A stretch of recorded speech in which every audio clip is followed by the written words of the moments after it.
Good evening, hockey fans, and welcome back on in to the Neutral Zone here on IE Sports Radio, your direct feed for all that is sport. An absolute monster show to get to you in store tonight. We have got updates on all the playoff games everywhere happening in the NHL and the PWHL. There has been some outstanding hockey that's been played in the last week. Some controversy, some drama, some games that just wouldn't end, some games that ended with buzzer beaters, any kind of thing you can imagine. It feels like we have seen it in this round. We've got off-ice news as well, though the Anaheim Ducks have themselves a new head coach, and it's somebody that is pretty familiar. We'll be talking about that. The NHL has also been putting out its quarter-century team. We will respond and react to what's been going on with that, plus all kinds of other stuff going on. Lots to get to in the show tonight. So much that we've got a guest host on the show here tonight. Brian Francione from Boston, from the Beantown Sports Pound, is here with us as well. So much to do, only so little time. So buckle it on up. Let's have some fun with this one, everybody. Lean it on into the offensive zone. Don't forget the boards and protect that 5-hole. This is the Neutral Zone. Let's go.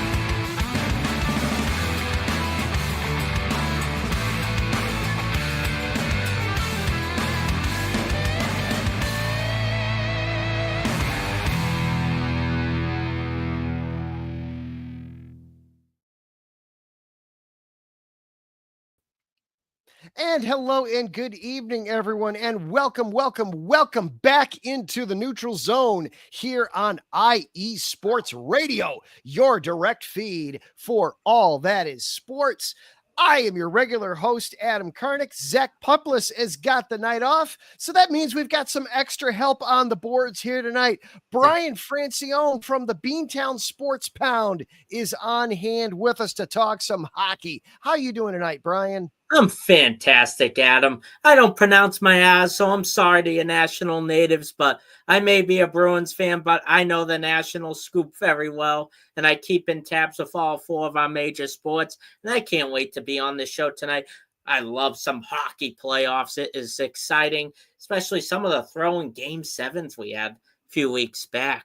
Can't wait to get started with you tonight. We got a lot of action to catch up, including 2 games, one for each gender on right now that we'll get into. Absolutely. We got a ton to get through on the show here tonight. We're talking NHL playoffs. We're talking PWHL playoffs. We've got quarter-century teams. We've got teams getting new head coaches. There's just stuff everywhere. So we're going to dive right in. But first, a quick word from our sponsors, and then we will be diving right on in, getting you caught up on everything happening in the playoff world. This is the Neutral Zone here on IE Sports Radio, your direct feed for all that is sports.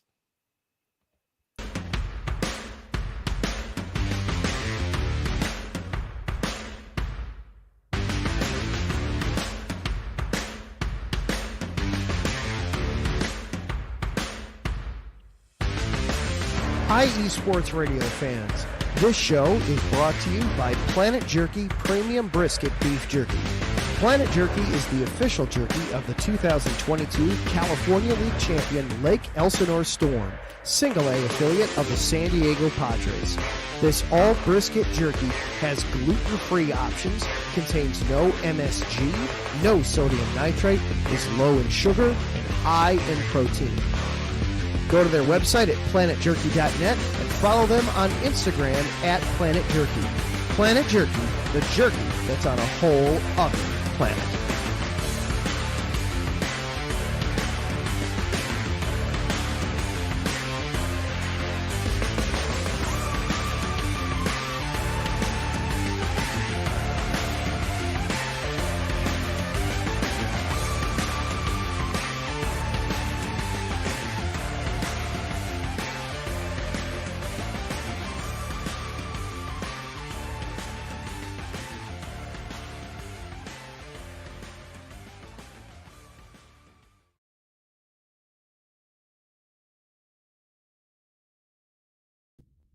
rise and shine. It's 4 a.m. The stars are still out. The sun is beneath the horizon, but it's time to punch in and go to work. The comfort of your warm-ups turns into the grinding out of your reps as the clinking and the clanking of the plates create a symphony of euphoria. There's no other feeling like it. Earn it, burn it, and take what's yours. IE Sports Radio has proudly partnered with Vital Apparel, a brand that not only fits great, but also promotes and donates to mental health research. Use our code IESR to get 15% off their comfortable and inspiring gym wear and help them on their amazing journey to support mental health. Go hard, take part in your iron therapy, and be strong. Because when your mental health is as strong as you are, there's no telling how far you'll go.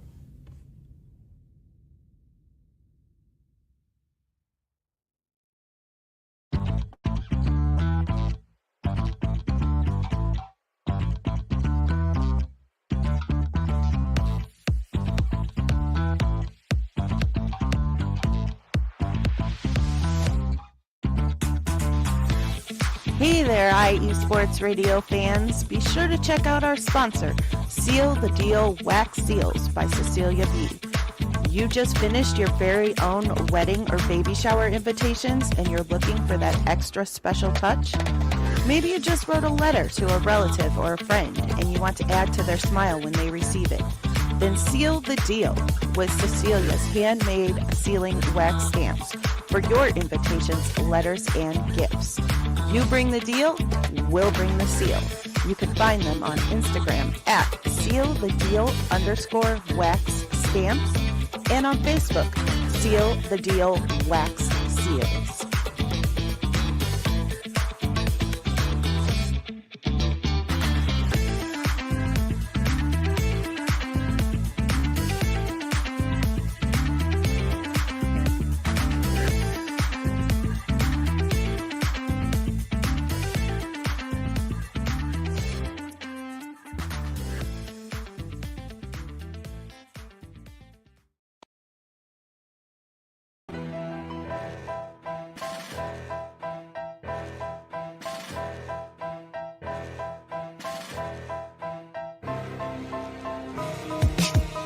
For the last 10 years, IE Sports Radio has been bringing you amazing content ranging from interviewing legendary athletes, coaches, and other authorized media personnel to building tailor-made shows dedicated to all major sports cities around the country.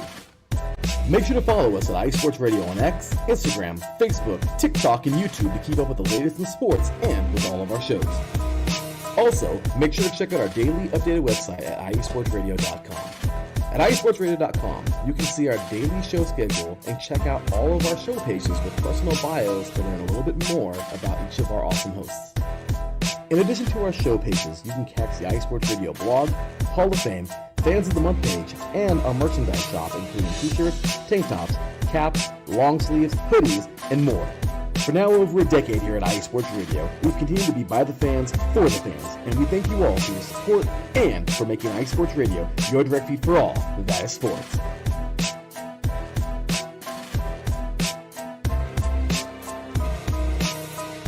And welcome back into the Neutral Zone here on IE Sports Radio, your direct feed for all that is sports. Adam and Brian back here in the show with you. Thank you again to all of our sponsors for helping out with the show. Planet Jerky, Premium Brisket Beef Jerky, Seal the Deal Wax Seals, Vital Apparel, and then, of course, IE Sports Radio for making this all possible. Thank you to each one of them.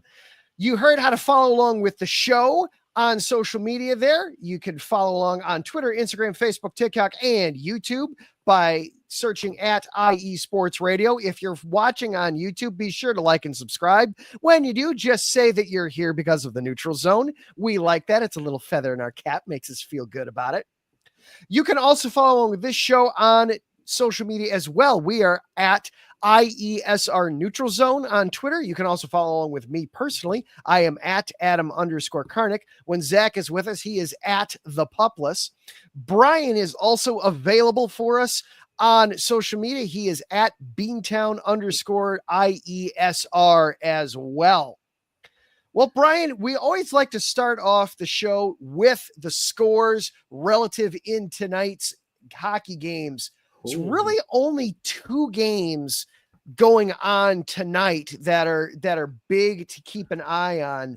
But what we're lacking in quantity, we are certainly making up for in quality. Especially the current score of the Western Conference semifinals is all tied at 1 apiece, Adam. There we go. Stars and Jets tied up at 1. The Jets trying desperately to stay alive in this series. The Stars looking like they want to be putting this thing away. So we've got that going on. Meanwhile, then over in the PWHL, that's our other game we're checking out and keeping an eye on tonight. In the semifinal, game 3 of the semifinal round between the Ottawa Charge and the Montreal Victory. That's one of my favorite names to say because I get to great name. I get to pretend that I get to that little bit of French that I took in high school gets to get to be used, and then all the French Canadians get mad at me. As for me, I only speak English and sarcasm, so. Yeah, I get just enough that I get myself in trouble. It's perfect. That one is currently 1-0 Ottawa on top of Montreal. They've got 10 minutes and change left to go in the third period in that one. Good one. So a couple of good games going on to keep us occupied and going on with tonight. Yeah. Let's start things off though. Let's start in the NHL, shall we? Let's talk Stars and Jets to kick off the show tonight, shall we? Absolutely, Adam. It's currently tied on 1, and the Winnipeg Jets have the man advantage right now with 1:36 or so left in the power play. All right, outstanding. Where are we at in the game? I've been looking at other things and I have lost track of where we're at in the game on that one overall. We are within 15 minutes left, just around 5 minutes into the second period. Okay, so we're not quite halfway through the game. That tracks because they dropped the puck about an hour ago. Hockey, it was that 8:00 Eastern puck drop, which means 8:15 hockey time. As long as they get it within a half hour of when they said on ABC, it's even longer. So you're right, exactly. Yeah, if it's one of the, that's something Zach and I always talk about on the show. Is as long as they get it within a half hour of when they said it was supposed to start, it started on time. It's so funny. Back in the old TV deals, right, Adam, when NBC and NBCSN had the games, as our teams were very into the playoff TV back then. You could tell even when they're the same graphics when they bought out Versus, right?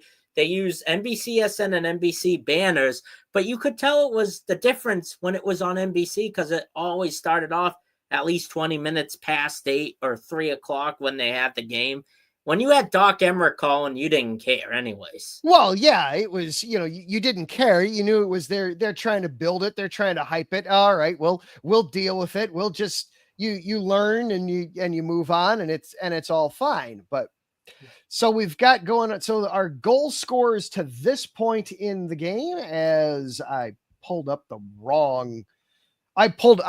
regular box score, not the actual, the pertinent information that I want. Nikolai Ehlers with the Winnipeg goal to tie it, but he's assisted by their heart and soul, Kyle Connor with his 9th playoff assist, and Morrissey with his 6th. And you can put the numbers together. That was Ralph Yinzer report episode number this past Friday. There we go. Exactly. And then Mikael Granlund on the power play got things started for the Stars in the first period. The Stars in this series have really, I shouldn't say surprised, because we're talking about the team that made it to the Western Conference Final a season ago. And they got Mikko Rantanen from not only Colorado, but he played a year in Carolina last year too.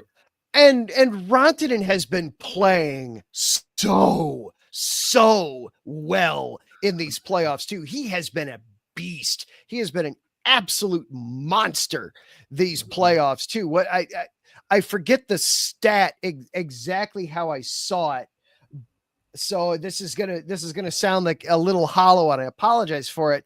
But it was a list of goal scorers in postseason hockey, and it's a 2-person list.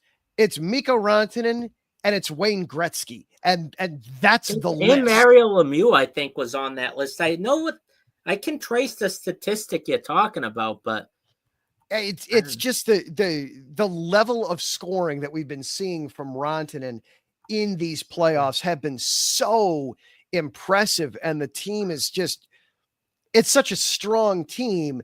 Yet I still find myself, yeah.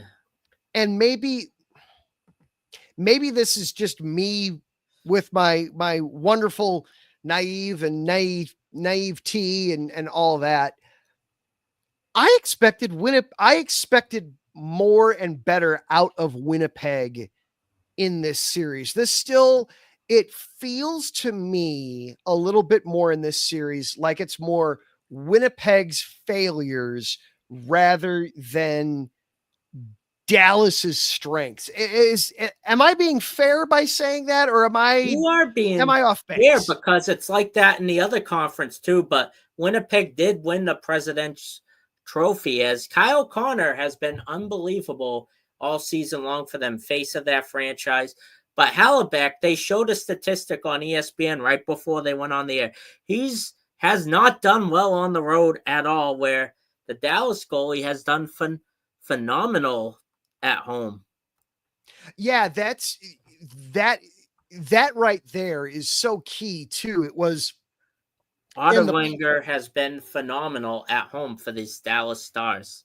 Oh yeah, Jake Ottinger's been outstanding, and it's the discrepancy with Winnipeg, home versus road. Winnipeg has yet to win a road game in these playoffs. They were able to get away with it in the first round because they won at home in every game. Crap, they are down 3-1 right now in the series, just like they were in Game 7 against Jim Montgomery, my team fired for, the scapegoat for their GM shenanigans. We'll get into that a little later, but that would have been a hilarious thing to see if it were Golden Knights and Blues, but it looks like it's going to be way far from that, especially in the other series. They've been good games, but a lot of teams are 3-1 lopsided, mainly by the underdog teams too.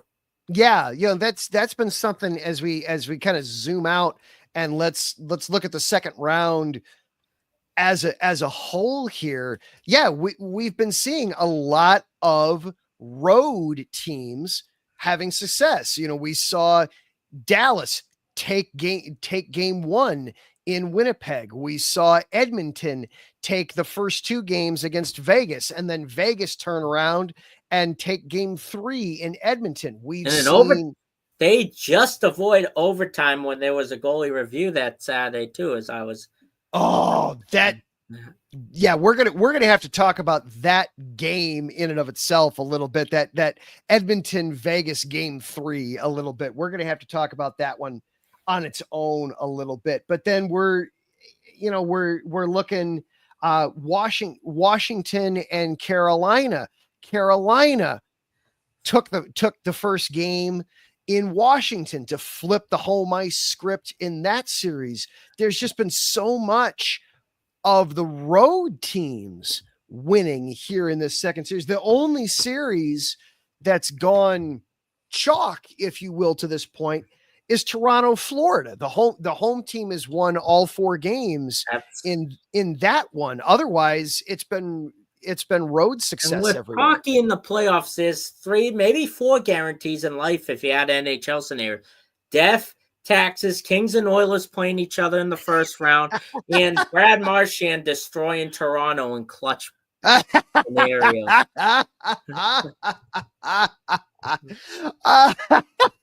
I love that.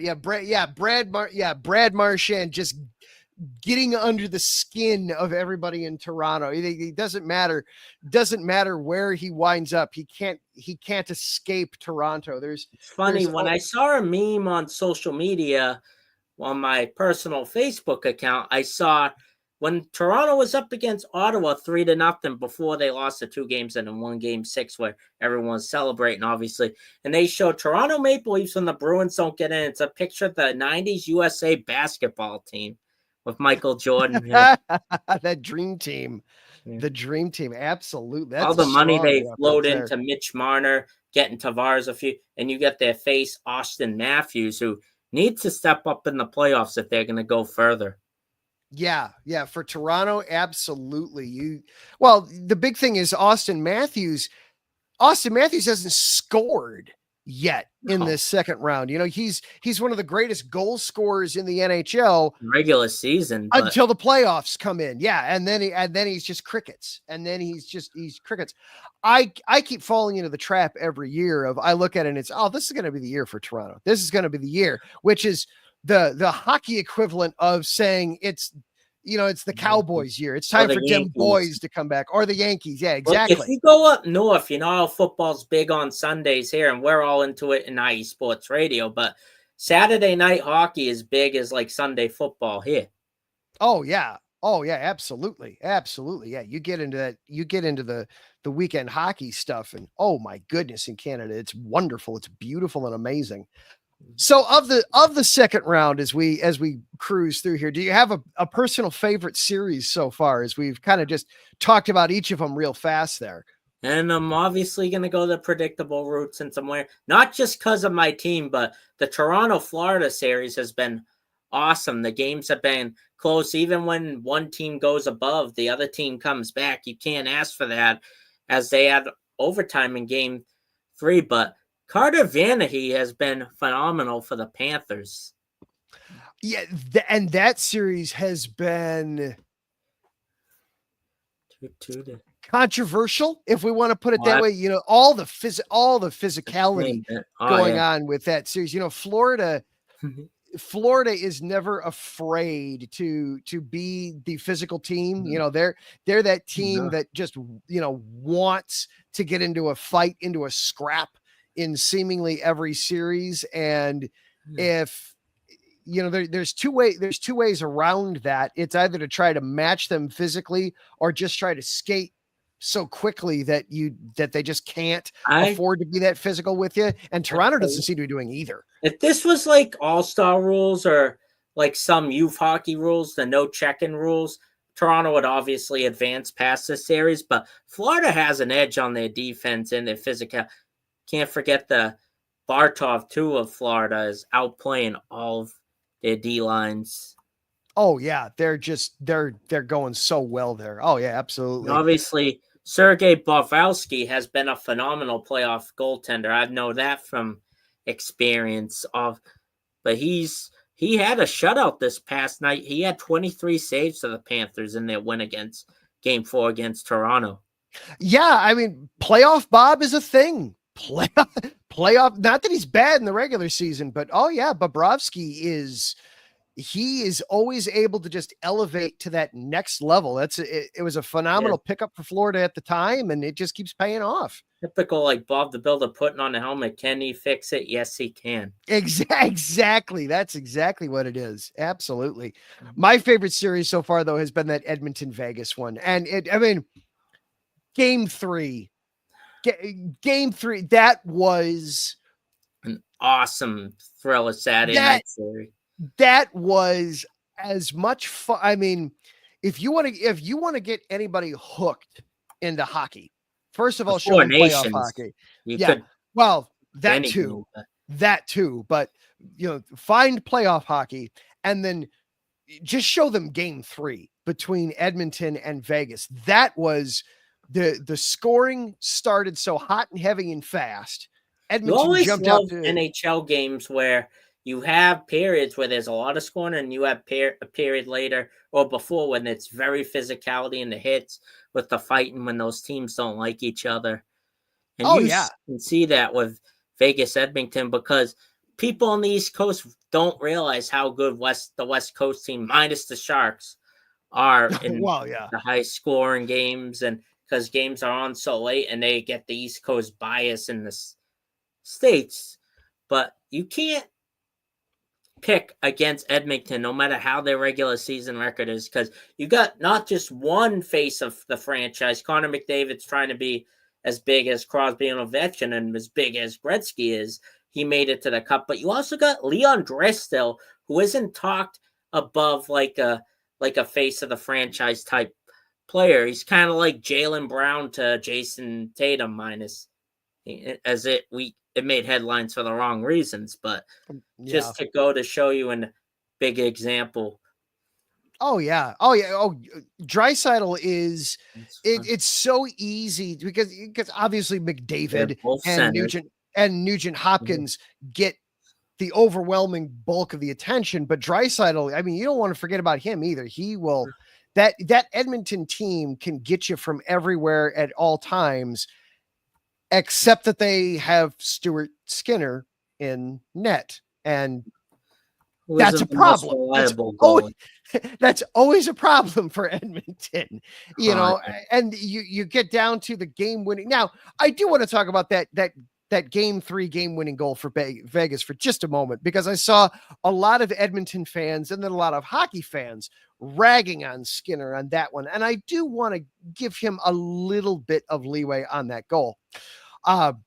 When the puck gets loose like that, he absolutely recognized, oh, there's a man all alone with the puck. I need to go out and get big. And he made himself big. He went way out of his crease. Yes, very far, but he's he realizes that he's not going to get help from anybody. So he's trying to cut down the net as much as he can. Obviously it didn't work. Obviously, yes, you'd like to have your goalie in the view of the camera as the puck is rolling into the net as time expires. But I do understand what Stuart Skinner was trying to do on that final goal. Especially when you got someone like, obviously he doesn't get the credit like McDavid, but I know him well from the college hockey days and be the face of Vegas right now hockey. Jack Eichel has been, who I don't know how he left the Sabres, but how the Sabres could let him go like that. But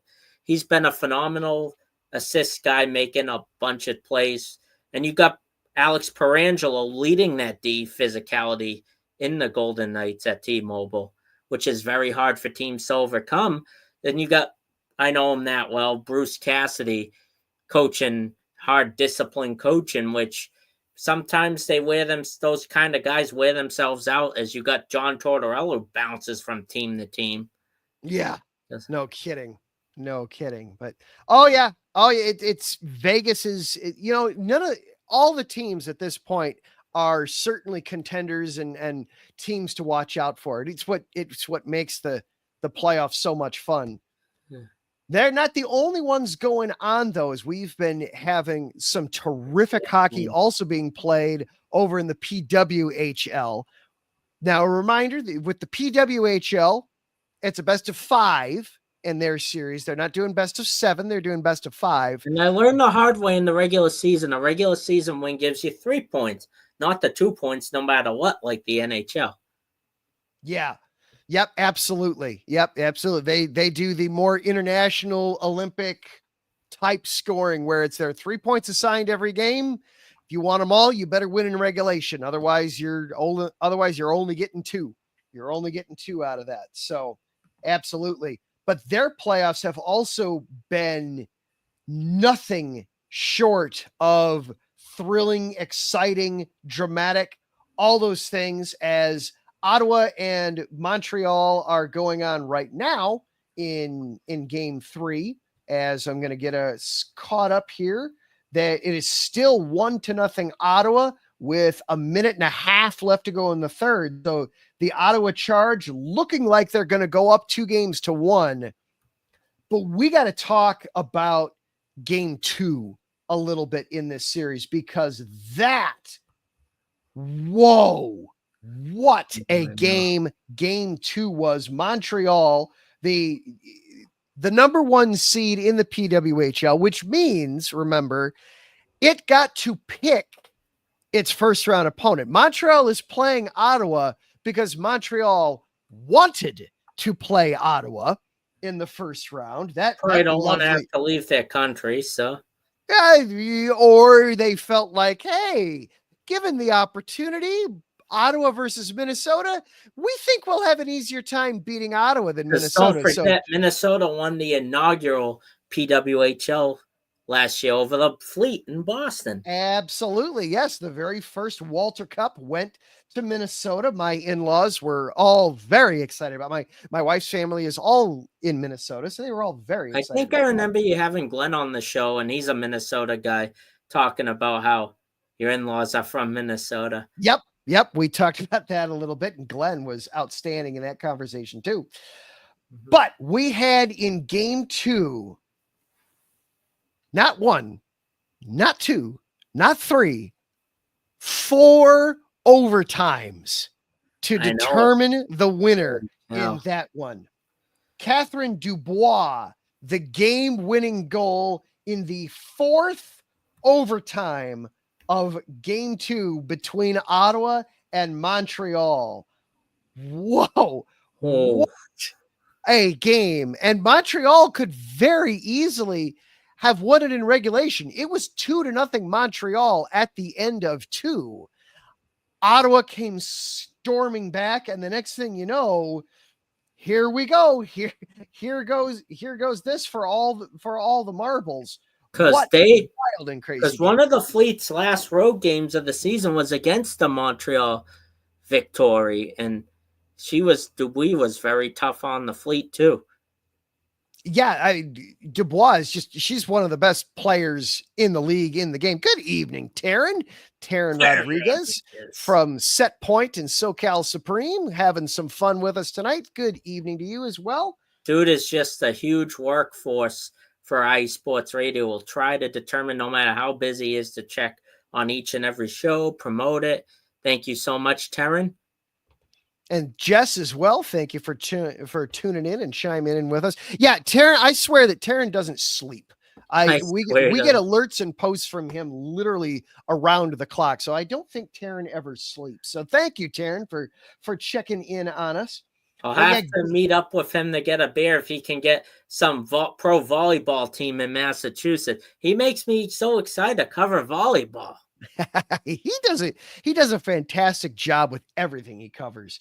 So Montreal and Ottawa played the equivalent of 2 full games plus some extra time, a 5-hour long game. Now you and I have some experience with some long hockey games. The Blackhawks and the Bruins famously back in 2013 in the Cup final, the first game went to triple overtime. I was a lot younger then. I was able to stay up for the whole thing. I just turned 20, and I had a work orientation when I used to work with kids at summer camp. So we were like, do not tell the score. And this was when smartphones really started to take off. So we were new to like spoil and everything and all that. So I didn't know. Someone's like, oh, it's an overtime. So I'm like, screw it. I won't watch it from the beginning. And I didn't have to. I ended up watching a full game late at night anyway. So we've got some experience of watching some later games, but a quadruple overtime, a 5-hour quadruple overtime. Now, what helped was this was Sunday afternoon when the puck dropped on this game. So they weren't starting it at 8:00 at night. They were, they were starting it at 2 p.m. So that helps. And it hasn't happened in a long, long time. What I remember when I was a lot younger was that the people in Penn State, both, no matter what side you're on, between the Flyers and the Penguins, when Roenick was on the Flyers, and Mario Lemieux and the man with the mullet, Jaromir Jagr, that went like 5 overtimes. I remember when I was a lot younger. Oh yeah, they just some brutally long games. As we do have an unofficial final coming out of Ottawa. The Charge held on to beat the Victory 1-0, which means Ottawa is now a win away from advancing to the Walter Cup final in the PWHL. They always, for the PWHL, they always call it an unofficial final for basically an hour or two after the game, and then they will give us they will actually officially call it. Imagine if they did that for NHL all those in the Canadiens playoff game, how bad that would be.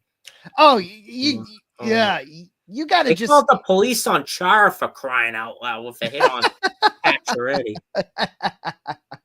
There would absolutely be yes, there would absolutely be some crying and gnashing of teeth and some things going on there. As I'm looking through the box score, I want to make sure that I get the game-winning goal here correctly for Montreal.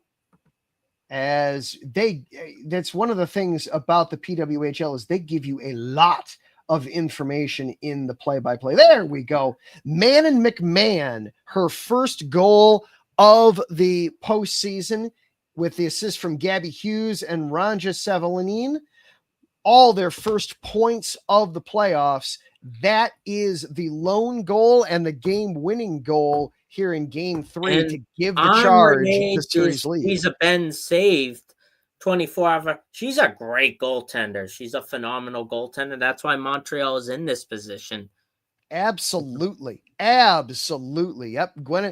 Gwyneth Phillips, 26 saves tonight, also for Ottawa. So some great goaltending, some great playing. Yeah, not to take anything away from Anne-Renee Debeens, because she obviously played great. 24 saves on 25 shots. Thing is about these ladies is they're probably so happy that the Frost became like the Panthers, like the kryptonite to the Bruins is the Panthers now, and now it's the Frost for the Fleet in their short PWHL history. Imagine if one of these goaltenders had to face an Olympian like Hillary Knight in the playoff, who leads not only the Fleet, but the PWHL in goals and assists and all points. Absolutely. Yeah. But at the same time, the Frost are a game away from taking their series and returning to the Walter Cup finals. So be careful what you wish for there. Minnesota, just like last year, picked up steam a little bit late in the season, and now it looks like they're ready to, they're defending their title as well as they can. So always be careful what you wish for there. Absolutely. Be careful what you wish for, folks. All right. Well, that is a ton of what's been going on the ice. We're going to take for ourselves a quick break. And then when we come back, we've got some off-ice stuff. We've got a new coach in place in Anaheim. We've got a quarter-century team that has been announced. What a list. Absolutely. And we've got a team that now has a mascot and a logo. And it's a really interesting one. Interesting. Yeah, we'll go with that word. We'll be nice, won't we? Yeah. Exactly. This is the Neutral Zone here on IE Sports Radio, your direct feed for all that is sports. We will be right back after this.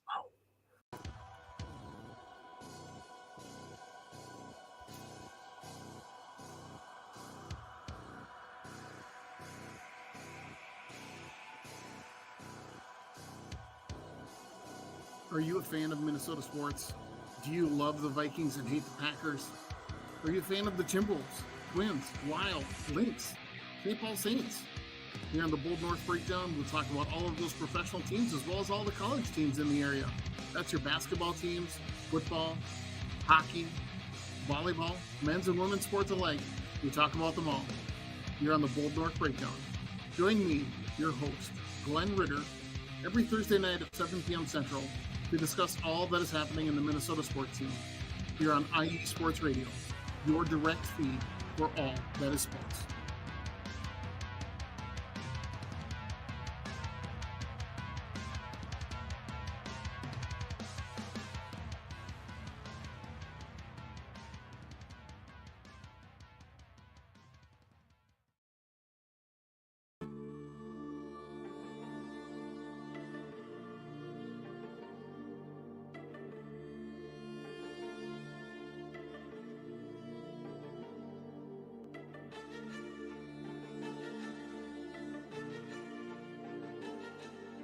Are you a Tar Heel, Blue Devil, Demon Deacon, or maybe even a Gamecock?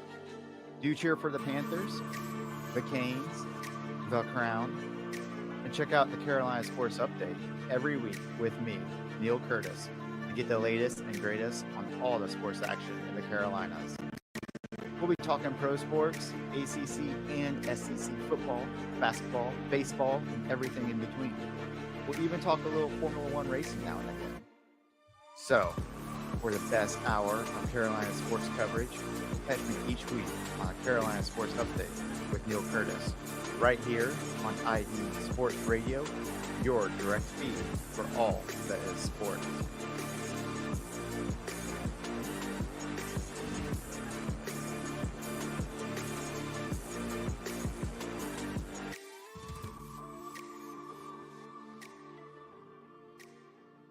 And welcome back on into the neutral zone here on IE Sports Radio, your direct feed for all that is sports. Welcome back in as well. I am your regular host, Adam Koenig, but Brian Francione of the Beantown Sports Pound. Here. Woo!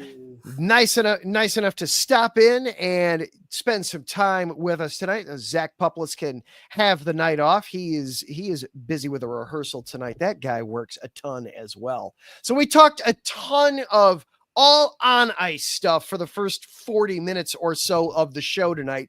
We do have some off ice and off non-playoff stories to talk about. And you are going to be familiar with this new hire, my friend. I am very familiar with this new hire because he's a guy that I got to watch for a long time and bring my favorite hockey team back into relevancy, if you will, for quite a long time. Was a wise man to bring you guys back to the island of relevancy. Indeed. The Anaheim Ducks have hired a new head coach, and it is Joel Quenneville. Larry and Karen are going to be ecstatic.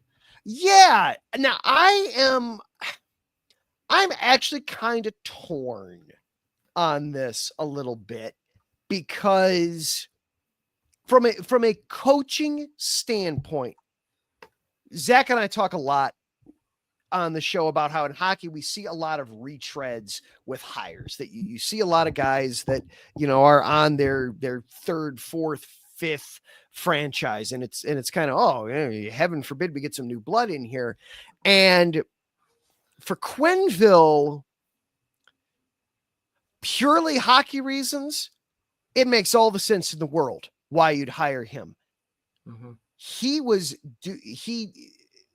Things went south in Chicago, and there were kind of some behind scenes, not even the terrible, awful stuff that we're going to get to in here in just a minute, but there were some power things going on in Chicago that led to Q getting removed from his job. But when he was in Florida with the Panthers, the Panthers are incredibly relevant now, but that started when Quenneville was their head coach for a couple of seasons there. He got them started onto the path that they're paying off now with defending cup champions, and we're seeing them. And he helped get started with some of these guys slowly becoming household names, as believe it or not, the Stanley Cup in the Eastern Conference has not had a representative outside the state of Florida since the pandemic started. Right. Oh, that's insane to think about. But yeah, you could definitely look at Quenneville, and he is absolutely a huge part of that for Florida, even though he's not there right now. At the same time, he got removed and banned from coaching in the NHL for a very, very, very, very good reason. All the Kyle Beach drama and terrible awfulness that went on there. And that immediately got brought up in the press conference. And that was when I saw the blurb come out from the 4-letter network, and I saw Quenneville was getting hired, that was the first thing that came to my mind was, oh boy, okay, how are they going to address the gigantic elephant in the room of the Kyle Beach situation and all the fallout from that? And sure enough, that was the first thing that was being asked, that was being addressed, that was being talked about. And I give Quenneville and the Ducks credit. They did not shy away from it. They talked about it. They addressed it. And Quenneville admitted he didn't do enough to keep himself informed of what the situation was. And should he, obviously you never want to be in that situation again, but should he find himself in that situation again, he promised he's going to do better. Of course. And don't get me wrong, it's wrong of what he did, but as long as someone tries to take classes and betters themselves and isn't a dick to others, unless you're like trying to motivate your players, that's one thing. But yeah, that's something very inappropriate though.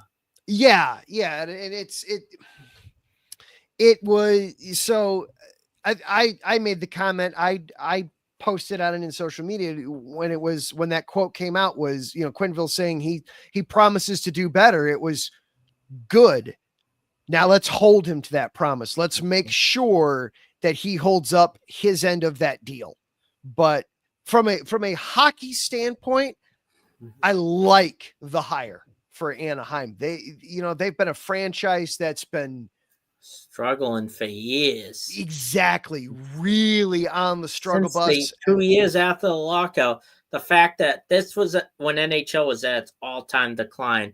When I was in middle school, the Bruins started to stink after the lockout too, because the year before that we got bounced by the Canadians and upset when we were number 2 in the Eastern Conference. That's a time where people stopped caring about hockey, even guys that were so into it. And then the year after the Ducks won the cup, it slowly got more mainstream. And they won a cup and people didn't care at the time. Yeah. Against Ottawa. Yep. But, it also... Gessler. Yeah. And it wasn't that long ago, that for thinking about Anaheim in particular, it wasn't that long ago that Anaheim was really a strong team. I mean, the Blackhawks in their final cup run in 2015, Anaheim was their last stop in a game 7 too. And it went to a game 7. Exactly. They were the last stop in the Western Conference before making it to the cup final. And that was a 7-game series. Since then, obviously both franchises have absolutely petered off and gone off the deep end, and really neither one has really recovered from them. But for Anaheim, this is a really, from a hockey standpoint, this is a good hire from a hockey standpoint. Now we'll see. And don't forget, Florida was undefeated when Quenneville resigned. Yes. That's another good point too, is they were playing very good hockey when Quenneville resigned. Some people will say forced out. To me, resigned is absolutely the proper and correct phrase and terminology to use there. But I do like the hire. It's Quenneville has done some things to try to make sure that if he's placed in a situation where there's bad stuff going on in the organization, that he steps up, he makes sure that it stops, which is very important. Now we got to hold him to that, and hopefully we won't see a situation like that. Yeah, absolutely.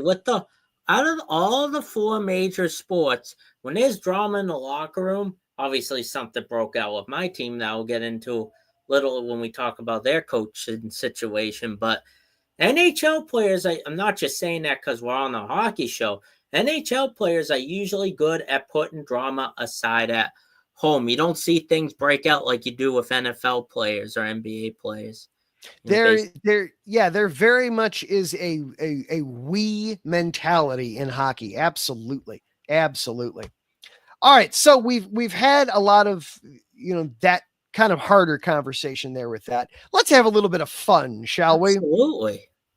So, the Utah Hockey Club is no more. Hooray! Thank heavens. I do miss the name of the Washington football team, though, compared to that actually had a certain charm to it. Utah Hockey Club always just felt like a cop-out. It just really always felt like a cop-out the whole way through. Now, I will be perfectly honest and frank. I have made this is not the first time I've said this. If you're a regular viewer of the show, first of all, thank you. Second of all, you've heard me point out that I have wanted all along for them to be the Utah Yeti. I think they were gonna. I heard that thing got trademarked. They absolutely were going to be the Utah Yeti, and they couldn't for frankly stupid reasons. Frankly, very stupid reasons. But that's all right. It was what it was. So they are now the Utah Mammoth. You know, it's a good name for them. Obviously, no one probably came up with this till when I say it. People are going to be like, oh man, I wish Utah. They should be the Utah Sober Cats because they have the toughest rules on alcohol, which every state can be, which is interesting in reasons. Yeah, that could have been interesting as well. Good evening, Ralph Calise, hopping on over. Good evening, sir. Yeah, we're having some fun. Yeah, the other black and gold, Ralph, of course, our Pittsburgh host and our big Pittsburgh fan, the Yinzer Report. Yeah. We're having some fun here, talking some hockey. So the Utah Mammoth. What do you think? Do you like the name? Do you not like the name? Where do you stand on this? To be honest, I would prefer a more like better intimidating name than the Mammoth. Doesn't really do anything. It's just very like common, or the Mammoth, the Tusk, or you could have gone with something like that. And you got Nashville, the Predators, and the Mammoth. They look like Ice Age character. When is a new expansion team gonna have a sloth name or an acorn squirrel? That's been making the social media rounds. Absolutely. You know, we now have two extinct We have two extinct mascots now in the NHL. We gotta get some other ones in here, especially where one of our GMs of IE Sports Radio, Angela, posted on one of our chats that there's a mascot competition, and none of my guys were invited. Yes, yep, the Mascot Hall of Fame. Yeah, I don't know. I would love to go see that. Too bad it's not open.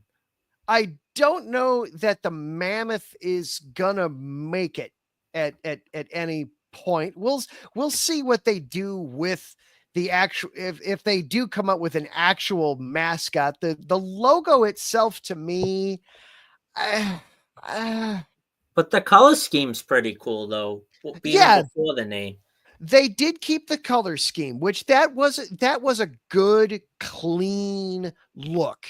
You know, the dark blue and the ice blue, very classic, very hockey feel to it. That was a good, clean look. Ralph throwing a question here for you guys. For you particular, did you know that Patrice Bergeron holds the NHL record for most face-offs won in a single game? I didn't know that particular record, Ralph, but I do miss Patrice Bergeron. The Bruins do need a really good center. So he was one of the best, most consistent. He may have not been the powerhouse like a Crosby or an Ovechkin or a Stamkos, but his leadership was off the charts. Oh yeah, absolutely he was. And I did not know that stat either, but I will absolutely say it did not surprise me. It does not surprise me in any way, shape, form, or fashion to read that stat, because Bergeron, was just always so good in the dot. Anytime you got in the dot there, you knew that you were going to be loading up and you were going to be facing a tough one there. So for Utah, it's better than hockey club. I will let them cross that relatively low bar. It's better than hockey club, but I don't know. Have to compare it to the recent sport that did football club and their team name, I like the Mammoth a lot better than the Commanders. But all right, so all right, I'll grant you that. Okay, yeah, and they do have. It's not just a W. It's not just a U. Is their logo either? It is a mammoth. So yeah, okay, I'll give you some points there on that. Absolutely, they could have done worse. They could have done better. We'll be generous. We'll call it a B grade on it. All said and told, could have wound up worse, but could have been better too. Yeah. Speaking of all right. B's. Speaking of B's. The NHL quarter century, we can grade those teams, but what a list. I didn't realize players like Brodeur or Waugh would be eligible to be on this list, but it's been a lot more than around 25 years, but these years are going by so fast. They are absolutely. It's just man. A lot of great names on the list, a lot of names. There's some guys that probably should have been on there that weren't. There's some guys that are just, the list would have absolutely been flat out wrong had the list not been on there. Like Alex Ovechkin, if you're leaving him off the list, what the hell are we even doing here? Sidney Crosby. Why are we doing this if we're not bothering to include him? Thank God they didn't leave Chara off the list, not just because I'm a Bruins fan, but his freaking slap shot. Oh my God, that could break windows of big buildings. His slap shot and just his size. The man was a beast. He was literally going to flatten you out there on the ice. A personal one for me, Patrick Kane. Absolutely, on the list. That's a good one. If Patrick Kane isn't on this list, I'm sorry, the list is wrong. If they had an underrated one, I think Duncan Keith would be on that list too. Duncan Keith is definitely one where it's, that's hard that he's not on there. That's but who are, for guys that debuted between 2000 and 2010, who are you going to leave off? I mean, let's go through the list here. You've got in Boston, Patrice Bergeron. We were just talking about him. A phenomenal name to have on there. Phenomenal leadership, flagship center. As Crosby and Ovechkin are known for being wings, he's like the centerpiece. Absolutely. You got Pavel Datsyuk from Detroit. Yeah, I'm not going to argue with that one. Patrick Kane, Patrick Kane from the Blackhawks. The list is wrong if he's not on there. Evgeny Malkin from the Penguins. Jonathan Toews. Jonathan Toews, Ovechkin, Stamkos from the Lightning. There's another one where it's just absolutely here's some guys where it's just, these guys all have to be on the list. Here's a name that was let off. You might not be too upset because even though they got moved to the East, I did like that Blackhawks Red Wing. They left Henrik Zetterberg off the list. How did they do that? That is another one where it's like, boy, come on, guys. We couldn't figure out a way to get him on here, really? But you also, you kind of look at it and it's, but who are you removing here if you're putting him on there? Then we go to the players that have debuted since 2010. Leon Draisaitl, Connor McDavid, Johnny Gaudreau. Now Gaudreau, obviously some of that is, and I knew Gaudreau. I used to be involved with a hockey team that partnered with BC, so I knew Gaudreau, Chris Kreider, who's on the Rangers both him and his brother were great people. outstanding. Yeah, outstanding. Now, some of it is you've got a little bit of the glasses of course, the huge tragedy with them, but still, I think Johnny Gaudreau would be on this list regardless.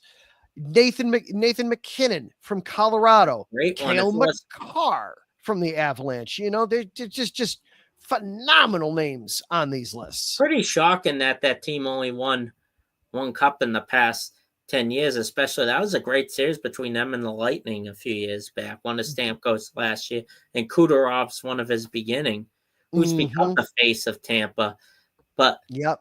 Absolutely. And then also you've got Austin Matthews. You know, we talked about, all right, in the postseason, you've got some, he's not the same player. He's not the same, but certainly in the regular season, no, who else would you rather have, you know?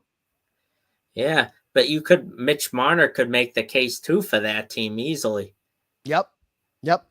And then we've also got the skaters that debuted before 2000, but did play in, well into Zdeno Chara from the Boston Bruins. Phenomenal player, just one of the best defensive men that we've seen in a long time. But, big part of winning the cup there in Boston.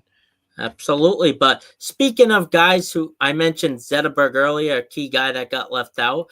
But if it wasn't for this one player, a lot of people that aren't hardcore Boston fans can probably not guess this player, even though Tuukka Rask was a great goaltender for the Bruins, minus the Game 6. But I know you're not going to complain about that. But yes. Tim Thomas, if it wasn't for him, I was at that Game 7 against Tampa. I even skipped my senior prom to go. Oh my goodness. I didn't sign up for the prom, thankfully, but holy cow, he stood on his stick to give especially that Game 7 against Tampa, when Tampa was just really starting to get good. People were shocked. That's when Steve Yzerman, a longtime Red Wings legend, was starting to be GM of that team, putting all those pieces together. And the Bruins they were finally getting good. And the year before they broke out, after taking the Canadians, and Chara and Bergeron are the big part. Don't forget the current guy in Florida, who was a longtime Bruin till halfway through this year, nose-face killer Brad Marchand, who was a problem, especially back then in the locker room, but I forget if he made the list or not. Which one was that? I'm sorry. Brad Marchand. Marchand is not on the list. He's another one of those guys that didn't quite make the cut. But I'm glad Evgeny Malkin, he was like Robin to Batman with Sidney Crosby. Mm-hmm. And then lastly, we've got the goalies. And I do have one here that I do question a little bit, but we've got Martin Brodeur of the Devils, Marc-Andre Fleury of the Penguins. The Flower. They were winning those cups too. Yeah. And the Flower to me is that's an automatic. He's such a fantastic goalie for such a long time, and just one of the most fun players in the NHL. Henrik Lundqvist, if he's off the list, then the list is wrong. He's on the list. Yeah. He's a great goaltender. Yeah, one of the best. King Henrik, just one of the best ever. Roberto Luongo, again, a great goalie. And then Patrick Waugh of the Avalanche, absolutely. Him and Brodeur are like some of the best goalies of all. I know it was before his time, I think, but Eddie Belfour would. This include the 90s. You put Belfour in there. Yep, you would. And now there's this one that I to me, I get it, but I also Carey Price of the Canadiens, because to me, Carey Price. He had such a great stretch where he was really good, but once he went bad, he went bad. Now I know injuries played a part in it, but still, it was when Carey Price went bad, he went bad fast. Absolutely. So that's one that PK Subban carrying the team. He did. Granted, he did. He's known. Canadians are known for making upsets, and that's why I was a little wary for Caps fans at the beginning. It's a whole different team now with Nick Suzuki's a phenomenal, and Hudson, who was on BU, Lane Hudson is a phenomenal up-and-coming defenseman with Cole Catfield. So a lot different team then. But Canadians were known for being tough in the first or 2 rounds of the playoff. Then they sunk flat if they got above those 2 rounds. Yeah, absolutely. Absolutely. But a phenomenal list for the quarter century team.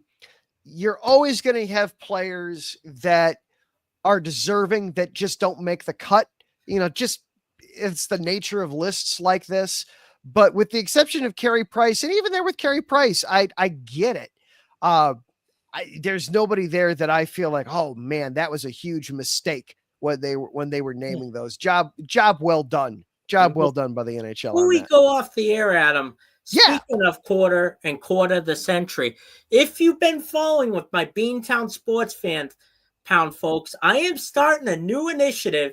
I always end my show with Player of the Week. We're not going to do this here, but what I decide to do, I'm going to step it up a notch. I want to do a few of these a year.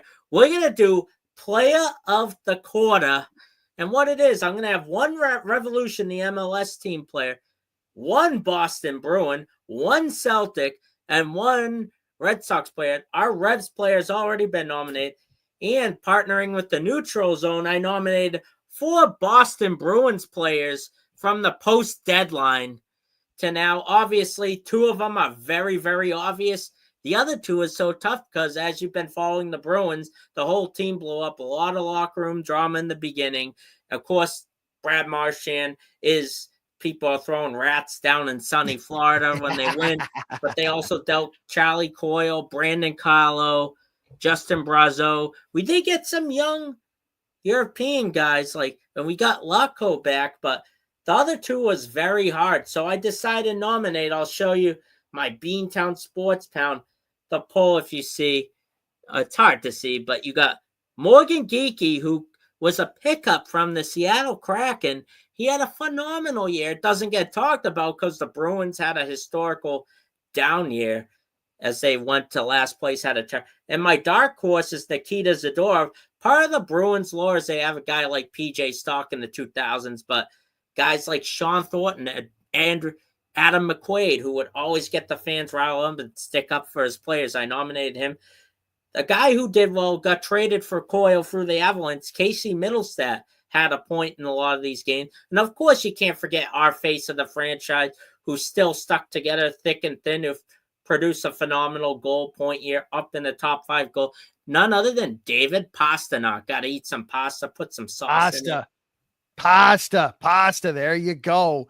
So, yeah, I like that. The Boston quarter century team. I like that. Yeah, share that out there in the social medias. We'll get it bouncing around to everybody. Absolutely. Love it. Date and time will be revealed. This special start time, this Thursday, 9 p.m. I will reveal our special Player of the Quarter episode of the Beantown Sports Pound. I like it. All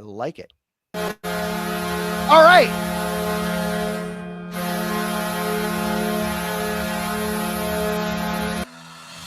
Well, we heard the horn there, so that is going to do it for this episode. And Ralph keeping us updated on the game right now. Stars up 2-1 after 2. So the Jets are on the ropes. We might be seeing Dallas move on here. Thank you to everybody that was part of the show tonight. Of course, we got to start off, with our sponsors. Planet Jerky Premium Brisket Beef Jerky, the jerky that's on a whole new planet. Go to planetjerky.net, the place to order. They're still offering free shipping on all orders of $50 and above. Thank you also to Vital Apparel, the brand that not only fits great, but also promotes and donates to mental health research. When you go to vitalapparel.com, use the promo code IESR. You get yourself 50% off of your order. Seal the Deal Wax Seals. All right, tax season is done, but we're still putting mail out. We're still creating personal stuff. Make sure that everybody knows it's from you. Give it your personal stamp of approval. You can have whatever you want on it. It could be a Bruin, it could be a Blackhawk, it could be a flower, it could be whatever you want. Celia will help you make sure that everybody knows that has your personal stamp of approval. Go to iSportsRadio.com/video wax seals to place your order. And of course, thank you to IE Sports Radio. Your direct feed for all that sports. For providing the platform. Follow along with us on Twitter, Instagram, Facebook, TikTok, and YouTube at IE Sports Radio. When you go on YouTube, be sure to like and subscribe. Let them know that it was the Neutral Zone. Once the show that got you here, we put a feather in our cap. We like that. Thank you. Thank you to Larry D, the star and overlord of all things IE Sports Radio, for all the work behind the scenes there. This not go unnoticed, nor is it unappreciated. Thank you to everybody that's hanging out in the chat room with us tonight. Ralph Feliz, Barry Rodriguez, yes, thank you for hanging out with us. Thank you to all 168 people that were watching the show here tonight. Live plus 50 people on Twitter. We really appreciate that. Thank you, Adam, for having me, my friend. Be Mad Dog, sign off. Woo! Thank you, Brian, for hanging out with me. I appreciate it infinitely tonight. For Brian, I am Adam. This was the Neutral Zone. We'll see you next Tuesday night. Have a great one, everybody.